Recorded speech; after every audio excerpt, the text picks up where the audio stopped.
வரக்கூடாதுன்னு முடிவு பண்ண பஞ்சாயத்துக்கு நானே தேடி வந்திருக்கிறேன். உங்களால என்ன செய்ய முடியுமோ அதை செய்யுங்க. பாத்தீங்களா, என் காரை உடைச்சது மட்டும் இல்லாம என் பொண்ணு அடிச்சது மட்டும் இல்லாம என்ன திமிரா பேசுறான். நம்ம ஊர் வழக்கப்படி என்ன செய்யணுமோ அதை நீங்க செய்திருங்க. என்னையா நான் சொல்றது?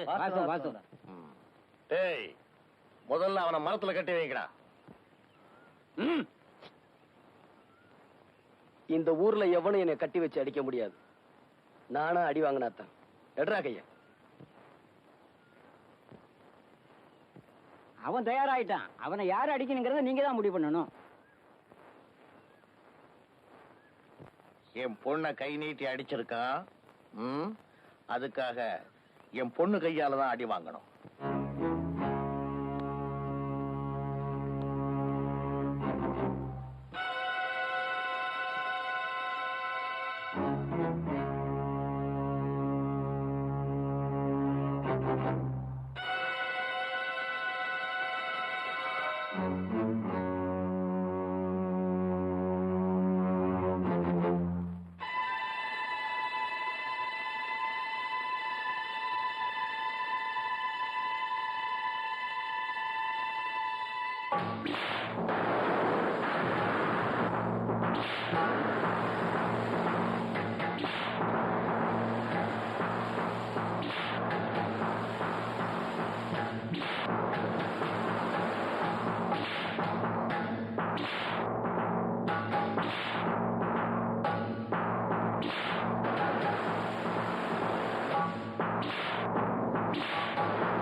அம்மா, பஞ்சாயத்துல உங்க பொண்ணு சின்னமணியை சவுக்கால அடிச்சிட்டு இருக்கு.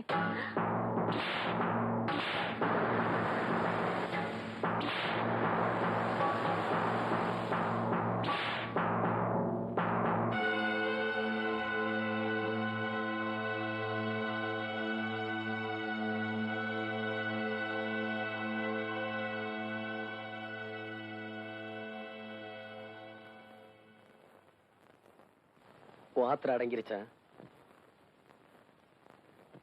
இந்த ஊரே பாக்குற மாதிரி என்னை எப்படி அவமானப்படுத்தணுமோ அதை நீ செஞ்சிட்ட. இதே ஊர் பாக்குற மாதிரி நான் என்ன செய்யணுமோ அதையும் செஞ்சிடறேன்.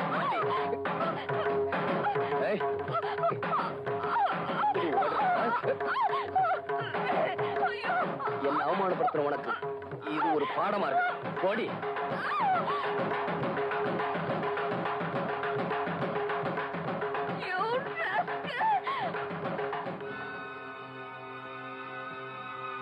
ஒரு பொண்ணுக்கு ஒரு தடவை தான் கழுத்துல தாலி ஏறணும். உன்னை பொறுத்த வரைக்கும் உன் வாழ்க்கையில அது நடந்து முடிஞ்சிருச்சு.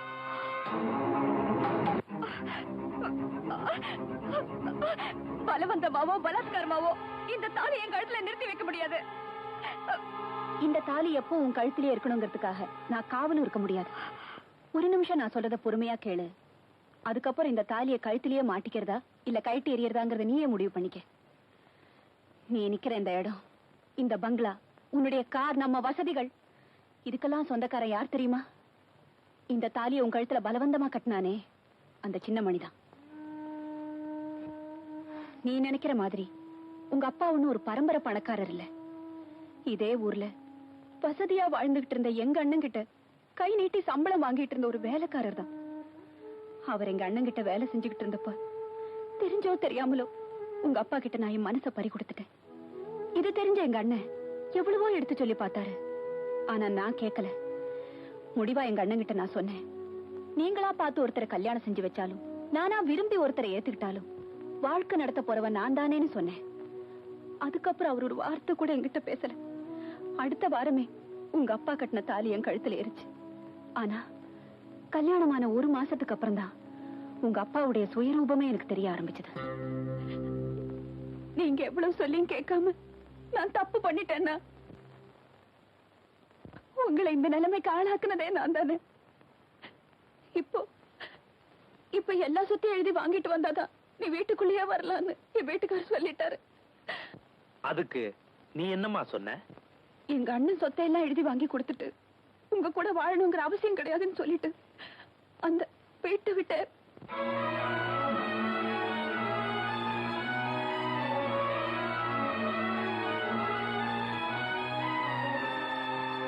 மாப்பிள ஜானகி, மாப்பிள நீங்க ஆசைப்பட்டபடி இந்த வீட்டையும் உங்க பேருக்கு எழுதி வச்சுட்டேன்.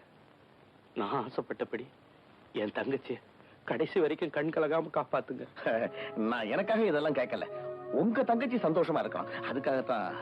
மாப்பிள உங்களை பத்தி எனக்கு நல்லாவே தெரியும். மணி, என்னப்பா? அத்தை மாமா எல்லாம் சொல்லிட்டு புறப்படு, நாம இந்த வீட்டை விட்டே போலாம். அத்தை போயிட்டு அத்தை. மாமா போயிட்டு மாமா. போடா, போய் பை எடுத்துட்டு வா. சரிப்பா. அண்ணா அண்ணா, எனக்காக நீங்க ஏன் வீட்டை விட்டு போகணும்? நீ நல்லா இருக்கணும்னா நான் இந்த வீட்டை விட்டு போகணும். பாப்பா,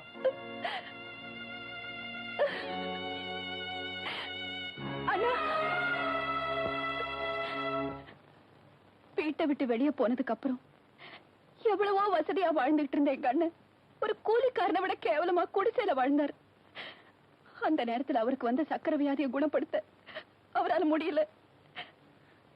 அப்பதான் அவரை பாக்குறதுக்காக நான் ஆஸ்பத்திரிக்கு போனேன்.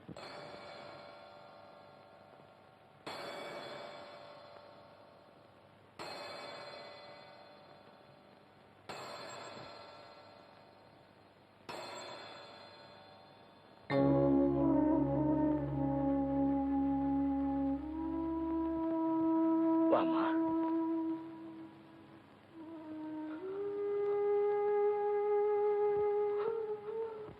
ஆபரேஷன் தான் முடிஞ்சு போச்சே, அப்புறம் என்ன அழறீங்க? இன்னொரு காலம் எடுத்தாதான் உங்க அண்ணனை உயிரோட பார்க்க முடியும்னு டாக்டர் சொல்லிட்டாருமா. டாக்டர் சொன்னா உங்க நல்லதுக்கு தான் சொல்லுவாரு. ஒரு காலுக்கு நீ இருந்த, இன்னொரு காலுக்கு நான் இருக்கேன்னா.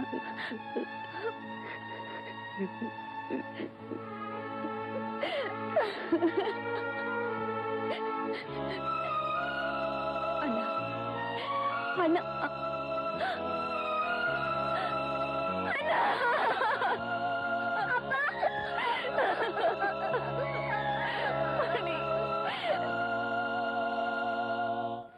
அண்ணன் இறந்த கையோட உங்க அப்பா அவனுக்கு இருக்கிற ஒரே வாரிசு பையன்தான், அவனை கொன்னுட்டா சொத்துல பின்னால பிரச்சனையே வராதுன்னு அடியாள் கிட்ட சொல்றத கேட்டேன்.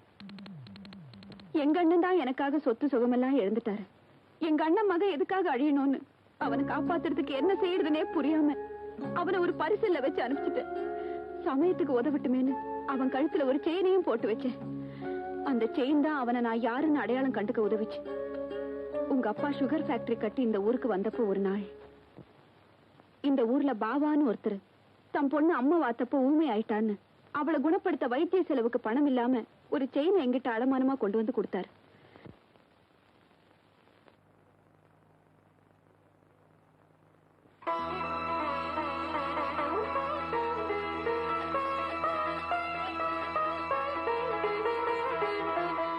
வாங்க, இத பாருங்க, இது உங்க நகை இல்லைன்னு எனக்கு நல்லா தெரியும். தயவு செஞ்சு சொல்லுங்க, இது எப்படி உங்க கைக்கு வந்தது? அது வந்து தயவு செஞ்சு சொல்லுங்க.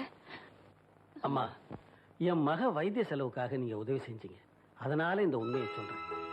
20 வருஷத்துக்கு முன்னால ஒரு நாள் ராத்திரி பரிசலை கட்டிட்டு கரையேறும்போது யாரோ அலற சத்தம் கேட்டுச்சு. திரும்பி பார்த்தா ஒரு பையன் உயிருக்கு போராடி தத்தளிச்சுக்கிட்டு இருந்தான். அவனை காப்பாத்தி கூட்டிக்கிட்டு வந்து என் மகனா வளர்த்துக்கிட்டு வந்தேன். அவன் கழுத்துல இந்த சங்கிலி இருந்துச்சு. அவர் சொன்ன விஷயத்தை வச்சுதான் எங்க அண்ணன் மகன் உயிரோடு இருக்கிற விஷயமே எனக்கு தெரிஞ்சது. வெளியே தெரிஞ்சுட்டா உங்க அப்பாவுக்கு இருக்கிற செல்வாக்குக்கு எங்க சொத்துக்கு ஆசைப்பட்டு சின்ன மணிக்கு ஆபத்து வந்துருமோன்னு பயந்துதான் இது வரைக்கும் சொல்லல. இதோட மட்டும் நான் அனுபவிச்ச வேதனை முடியல. ஒரு பொண்ணு வாழ்க்கையில எதை வேணாலும் தாங்கிக்குவா, ஆனா அவ புருஷன் இன்னொரு பொண்ணு கூட தொடர்பு வச்சிருக்கிறத மட்டும் அவளால தாங்கிக்கவே முடியாது. நான் அதையும் சந்திச்சேன். எந்த வேலைக்காரதா எங்க வீட்டுக்குள்ள நுழைஞ்சு என் மனசுல இடம் பிடிச்சாரோ அவரே நம்ம வீட்டுல வேலை செஞ்சிட்டு இருந்த வேலைக்காரி கூட தொடர்பு வச்சுக்கிட்டு அவளுக்கு எடுத்து கை விட்டுட்டாரு. குழந்தையும் கைமா ஆஸ்பத்திரியில படுத்திருந்த அவளை பார்க்க நான் போனேன். டாக்டர், இப்ப எப்படி இருக்கு? இன்னும் 2 மணி நேரம் கழிச்சுதான் சொல்ல முடியும். நீங்க இவங்களுக்கு சொந்தமா? ஆமா.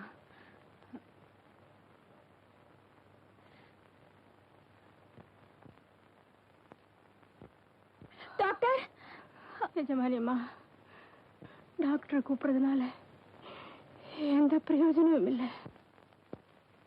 நான் செஞ்ச தப்புக்காக இந்த பச்சை குழந்தைய அனாதையாக்கிடாதீங்க. கவலைப்படாதம்மா, நான் பாத்துக்கிறேன். ரொம்ப சந்தோஷம்.